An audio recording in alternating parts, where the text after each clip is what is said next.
I would say like single family home or investing in a condo. What are the pros and cons? So there really is pros and cons, and it kind of depends on you and what you'd like to do. So with single family detached, which is a single family home that stands by itself, that is really probably one of the largest sections in Jacksonville of rental properties. The benefit to that, of course, is that a lot of people don't want attached. They don't want somebody above them, or they don't want somebody beside them. They want the privacy so that they're not hearing the neighbor's toilet flush or the cat or the dog upstairs. So the difference is going to be also just the tenant itself when you're looking at that. But there are some other differences.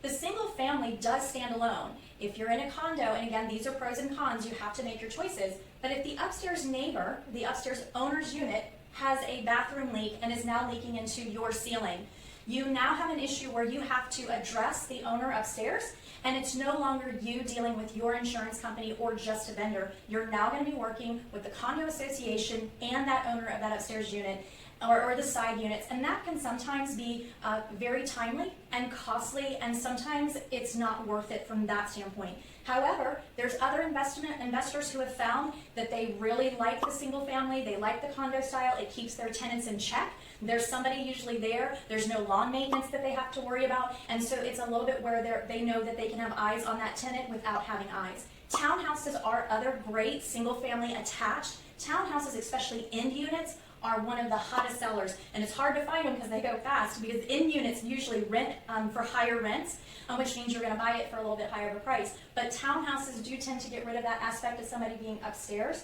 So I would, in my opinion, if I had the dollars, I would be investing in townhouses or single family detached. But again, you have to do the pros and cons for yourself. Condos are amazing. There's just a little bit more downside with those added issues. Yes, and obviously as investors, we balance opportunity versus the risks, and see where we want to be.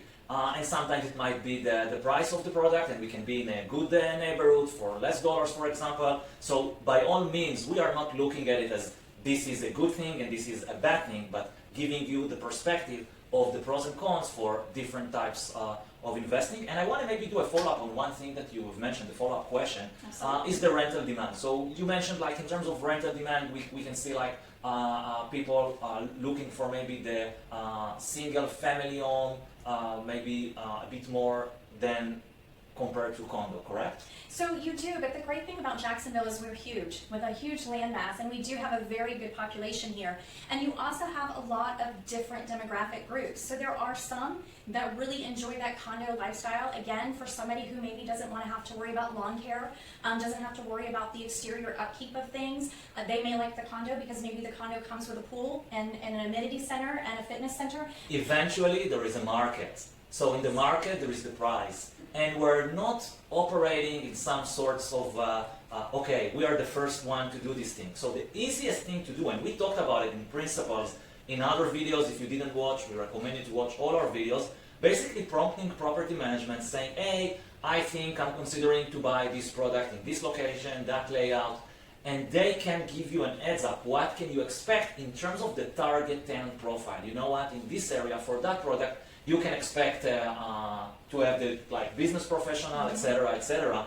And in this way, you're not going to be surprised after closing on the property, renovating it. You're not going to be surprised. Eventually, we don't see here a lot of vacancies. There will be a tenant in the property. The question is, what is the price? And you want to factor that into your investment decision. Great.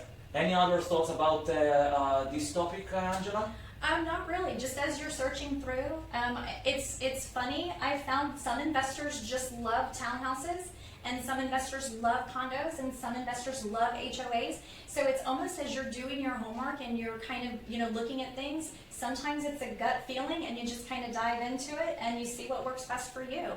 I know one investor that all he looks for is townhouses. He won't even look at anything else. Well, it also depends in your strategy, understanding the supply in the market, how much stock of that product type exists.